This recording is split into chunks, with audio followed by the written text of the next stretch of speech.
မင်္ဂလာပါခင်ဗျာကျွန်တော်ဒီနေ့ကိုဆိုင်ပြည်စုံအင်ချာမန်နဲ့ကြိုဆိုပါရစေဒီနေ့လူချင်းများနဲ့ဈေးနှုန်းတန်တန်နဲ့ဈေးနှုန်းအရန်တန်တော့အင်းနော်မိကွက်ဖို့တရှိတော့အင်းလာရဲ့တလုံးကို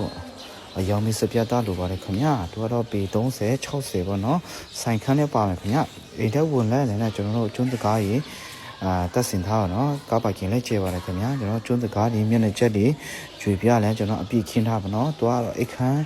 အခန်းပါပဲပေါ့နော်ကျွန်တော်ဖျားစင်နဲ့လှလေးဒီဆောက်သားတော့ဟိုကျွန်တော်တွေ့မိရတော့ခင်ဗျာအထူးသဖြင့်သူကလည်းမျက်နှာချက်လဲတော့ကျွန်တော်တို့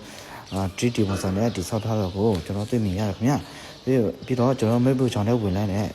မိဖို့ချောင်းထဲမှာဆိုရင်ရေချိုးခန်းအင်တာပါပေါ့နော်မိဖို့ချောင်းထဲမှာဆိုရင်သူကကြွေပြားရေနော်